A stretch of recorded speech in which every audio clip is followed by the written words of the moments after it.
പഹൽഗാം ഭീകരാക്രമണത്തിന്റെ പശ്ചാത്തലത്തിൽ Pakistan സെലിബ്രിറ്റികളുടെയും cinema താരങ്ങളുടെയും Instagram അക്കൗണ്ടുകൾ നിരോധിച്ചിരിക്കുകയാണ്. ഭാരതം പാക് നടിമാരായ ഹാനിയ അമീറിന്റെയും മഹീറ ഖാന്റെയും അക്കൗണ്ടുകൾക്ക് നിരോധനമുണ്ട്.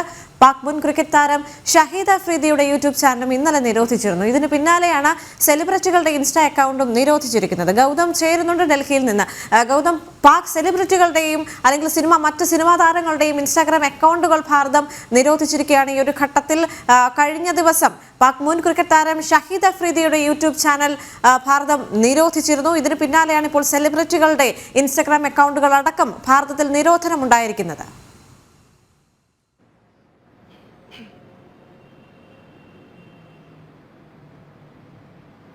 ദേവിക, ഈ ഇന്ത്യ വിരുദ്ധമായ പ്രചരണം നടത്തുകയും ഭാരതത്തിലെ ജനങ്ങളുടെ ഇടയിൽ മതസ്പർദ്ധ ഉണ്ടാക്കാൻ ഇടയുള്ള രീതിയിലുള്ള പ്രചരണം ഈ പാകിസ്ഥാൻ താരങ്ങളുടെ ഭാഗത്ത് നിന്ന് തുടർച്ചയായി ഉണ്ടാകുന്നുണ്ട്. ഈ പശ്ചാത്തലത്തിലാണ് കടുത്ത നിലപാടുകൾ ഇത്തരത്തിൽ കേന്ദ്ര സർക്കാർ എടുത്തിരിക്കുന്നത്. ഏറ്റവും ഒടുവിൽ പാക് സിനിമാ നടിമാരായിട്ടുള്ള മഹിറ ഖാൻ, അതോടൊപ്പം തന്നെ ഹാനിയ, അലി സാഫർ എന്നീ താരങ്ങളുടെ ഇൻസ്റ്റാഗ്രാം അക്കൗണ്ടുകൾ ഇപ്പോൾ വിലക്കിയിരിക്കുകയാണ് കേന്ദ്ര സർക്കാർ. ഈ നടിമാർ കഴിഞ്ഞ ദിവസങ്ങളിൽ ഈ പഹൽഗാം ഭീകരാക്രമണത്തിന് ശേഷം ഇന്ത്യ വിരുദ്ധമായ രീതിയിലുള്ള ചില പോസ്റ്റുകൾ ഇട്ടിരുന്നു എന്നാണ് മനസ്സിലാക്കാൻ കഴിയുന്നത്. ഇതേ തുടർന്നാണ് ഇപ്പോൾ സർക്കാരിന്റെ ഭാഗത്ത് നിന്നും ഇത്തരമൊരു നടപടി. ഇന്നലെ മുൻ ക്രിക്കറ്റ് താരം, പാകിസ്ഥാന്റെ മുൻ താരമായ ഷഹീദ് അഫ്രീദിയുടെ യൂട്യൂബ് ചാനൽ കൂടി കേന്ദ്ര സർക്കാർ വിലക്കിയിരുന്നു. ഷഹീദ് അഫ്രീദി ഈ പഹൽഗാം ഭീകരാക്രമണത്തിന് ശേഷം ഇന്ത്യ വിരുദ്ധമായ പ്രസ്താവനകൾ നടത്തുകയും അത്തരം പ്രചരണങ്ങൾ സോഷ്യൽ മീഡിയയിലൂടെ പ്രചരിപ്പിക്കുകയും ഒക്കെ ചെയ്തിരുന്നു. ഏറ്റവും ഒടുവിൽ ഇന്ത്യയുടെ മുൻ ക്രിക്കറ്റ് താരങ്ങൾ അവരും ഇന്ത്യൻ മുൻ ക്രിക്കറ്റ് താരങ്ങളും അതോടൊപ്പം തന്നെ ഈ ഷഹീദ് അഫ്രീദിയും തമ്മിലുള്ള മൂർച്ചയേറിയ വാക്പോര് സോഷ്യൽ മീഡിയയിൽ വളരെ സജീവമായി നടക്കുന്നുണ്ടായിരുന്നു. അതുകൂടാതെ 16 പാകിസ്ഥാൻ ചാനലുകളുടെ യൂട്യൂബുകളും 2 ദിവസങ്ങൾക്ക് മുമ്പാണ് കേന്ദ്ര സർക്കാർ ബാൻ ചെയ്തത്. അതിനൊടുവിലാണ് ഇപ്പോൾ ഈ മഹിറ ഖാൻ, അതോടൊപ്പം തന്നെ ഹാനിയ, അലി സാഫർ എന്നീ 3 താരങ്ങളുടെ ഇൻസ്റ്റാഗ്രാം അക്കൗണ്ട് കൂടി ഇപ്പോൾ ബ്ലോക്ക് ചെയ്തിരിക്കുന്നത്.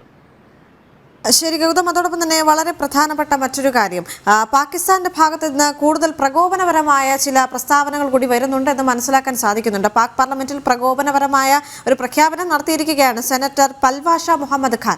അയോധ്യയിൽ പള്ളി പണിയുമെന്നും ആദ്യ ശിലയിടുക പാക് സൈനിക മേധാവിയാണെന്നുള്ള വളരെ പ്രകോപനപരമായ അല്ലെങ്കിൽ ഭാരതത്തെ കൂടുതൽ ചൊടിപ്പിക്കുന്ന തരത്തിലേക്കുള്ള ചില പ്രകോപന പ്രഖ്യാപനങ്ങൾ കൂടി പാകിസ്ഥാന്റെ ഭാഗത്തു നിന്ന് ഈ ഒരു ഘട്ടത്തിൽ ഉണ്ടാകുന്നുണ്ട്.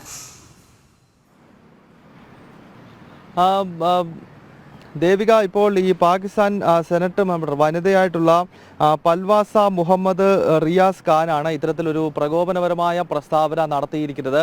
അയോധ്യയിലെ രാമക്ഷേത്രവുമായി ബന്ധപ്പെട്ടാണ് ഇപ്പോൾ ഈ പാകിസ്ഥാനിലെ വനിതാ സെനറ്റർ ഇത്തരമൊരു പ്രസ്താവന നടത്തിയിരിക്കുന്നത്. അതായത് പാകിസ്ഥാനിൽ ഈ അയോധ്യയിൽ ഇപ്പോൾ നിലവിലുള്ള രാമക്ഷേത്രം അത് പൊളിക്കുമെന്നും അവിടെ വീണ്ടും പള്ളി പണിയുമെന്നും അതിൻ്റെ ആദ്യത്തെ തറക്കല്ല് പാകിസ്ഥാനിലെ ഭരണകൂടം തന്നെ ഇടും എന്ന രീതിയിലുള്ള ചില പ്രകോപനപരമായ പ്രസ്താവന ഇപ്പോൾ നടത്തുന്നു. ഇത് തുടർച്ചയായി ഇത്തരം പ്രസ്താവനകൾ തുടർന്നു വരികയാണ്.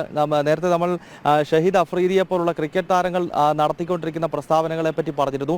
അതുകൂടാതെയാണ് ഇപ്പോൾ പാകിസ്ഥാനിലെ സെനറ്റ് അംഗങ്ങൾ തന്നെ ഇത്തരത്തിൽ പാർലമെന്റിനകത്തും മറ്റും തുടർച്ചയായി ഈ രീതിയിലുള്ള പ്രകോപനപരമായ പ്രസ്താവനകൾ തുടർച്ചയായി നടന്നു വരുന്നത്. പഹൽഗാമിലെ ഭീകരാക്രമണത്തിന് ശേഷമാണ് ഈ രീതിയിൽ അയോധ്യയിലെ രാമക്ഷേത്രം ഉൾപ്പെടെയുള്ള വിഷയങ്ങൾ ഉൾപ്പെടുത്തിക്കൊണ്ട് ഈ രീതിയിലുള്ള പ്രസ്താവനകൾ നടത്തുന്നത് എന്നതുകൂടി നമ്മൾ ഇതോടൊപ്പം കൂട്ടി വായിക്കണം. ഇതിപ്പോൾ ആദ്യത്തെ സംഭവമല്ല, തുടർച്ചയായി ഇത്തരം പ്രസ്താവനകൾ നടത്തുന്നുണ്ട്. പാകിസ്ഥാന്റെ കയ്യിൽ ആണവായുധമുണ്ടെന്നും അത്തരം ആണവായുധങ്ങൾ പ്രയോഗിക്കും എന്ന രീതിയിലുള്ള ചില പ്രസ്താവന അടുത്തിടെ പാകിസ്ഥാൻ ഉപപ്രധാനമന്ത്രിയുടെ ഭാഗത്ത് നിന്ന് ഉണ്ടായത് നമ്മൾ കേട്ടതാണ്. അതിന് ശക്തമായ രീതിയിലുള്ള മറുപടി ഭാരതത്തിൻ്റെ രാഷ്ട്രീയ നേതൃത്വം നൽകിയിരുന്നു.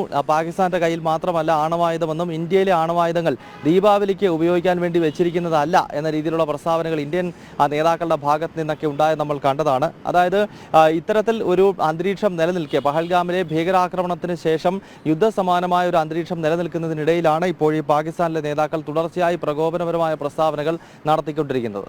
അത് തന്നെയാണ് ഗൗതം സൂചിപ്പിച്ചതുപോലെ തന്നെ പ്രധാനമന്ത്രി നരേന്ദ്രമോദി അടക്കം പറഞ്ഞിരുന്നു ആണവായുധങ്ങൾ ഉപയോഗിക്കുമെന്ന് പാകിസ്ഥാൻ ഭീഷണിപ്പെടുത്തിയപ്പോൾ തങ്ങളത് ദീപാവലിക്ക് പൊട്ടിക്കാൻ മാറ്റി വെച്ചിരിക്കുന്നതല്ലല്ലോ എന്ന് പ്രധാനമന്ത്രി നരേന്ദ്രമോദി പറയുന്നുണ്ടായിരുന്നു. മാത്രവുമല്ല ഗൗതം, ഇവിടെ നമ്മൾ ശ്രദ്ധിക്കേണ്ട ഒരു കാര്യം, പാകിസ്ഥാന്റെ ഭാഗത്ത് നിന്നുള്ള പ്രകോപനമായ പ്രസ്താവനകൾ ശ്രദ്ധിച്ചു നോക്കിയാൽ അറിയാം, അവിടെയും മതം തന്നെയാണ് പ്രശ്നം.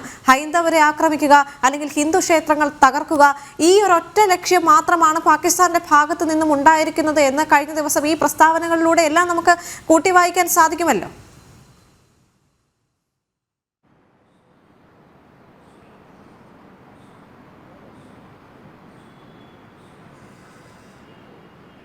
ദേവിക, ഇത് മതപരമായ രീതിയിൽ തന്നെയാണ് ഈ കാര്യങ്ങൾ പാകിസ്ഥാൻ എടുക്കുന്നത് എന്നത് സംശയമില്ല. കാരണം ഈ പഹൽഗാം ഭീകരാക്രമണത്തിന് മുൻപ്, ഏതാനും ദിവസങ്ങൾക്ക് മുൻപ്, പാകിസ്ഥാന്റെ സൈനിക മേധാവി ജനറൽ മുനീർ ഒരു പ്രസംഗം നടത്തിയിരുന്നു. അതായത് ഈ വിദേശികളായിട്ടുള്ള പാകിസ്ഥാൻ പൗരന്മാരെ അഭിസംബോധന ചെയ്തുകൊണ്ട്, ലണ്ടനിലൊക്കെയുള്ള പാക് പൗരന്മാരെ അഭിസംബോധന ചെയ്തുകൊണ്ട് സംസാരിക്കുമ്പോൾ ജനറൽ മുനീർ പറഞ്ഞൊരു കാര്യം തന്നെ അത് കൃത്യമായും മതം എടുത്ത് പറയുന്നതായിരുന്നു. 1947 നമ്മുടെ രാഷ്ട്രത്തിൻ്റെ വിഭജനത്തിന് കാരണമായ മുസ്ലിം ലീഗിൻ്റെ ടു നേഷൻ തിയറി, അല്ലെങ്കിൽ പാകിസ്ഥാന്റെ രാഷ്ട്രപിതാവായ മുഹമ്മദ് അലി ജിന്ന മുന്നോട്ട് വെച്ച ടു നേഷൻ തിയറിയുമായി ബന്ധപ്പെട്ടുള്ള പരാമർശമാണ് ഈ ജനറൽ മുനീറിന്റെ ഭാഗത്ത് നിന്നുണ്ടായത്. മുനീർ പറഞ്ഞ ഏറ്റവും പ്രസക്തമായ ഒരു കാര്യം അതിനകത്ത് കാണേണ്ടത്, ഇയാൾ പറഞ്ഞു വെക്കുന്നത് ഹിന്ദുക്കൾക്കും ഒപ്പം മുസ്ലിങ്ങൾക്ക് ഒരിക്കലും ജീവിക്കാൻ കഴിയില്ല, അവരുടെ ഭാഷയും അവരുടെ സംസ്കാരവും അവരുടെ വിശ്വാസങ്ങളും ഒക്കെ വ്യത്യസ്തമാണ് എന്ന് പറയുമ്പോൾ തീർച്ചയായും ഹിന്ദുവും മുസ്ലിമും ഒരുമിച്ച് ജീവിക്കാൻ പറ്റാത്തവരാണെന്ന് മുഹമ്മദ് അലി ജിന്നയും മുസ്ലിം ലീഗും പറഞ്ഞു വെച്ച കാര്യമാണ്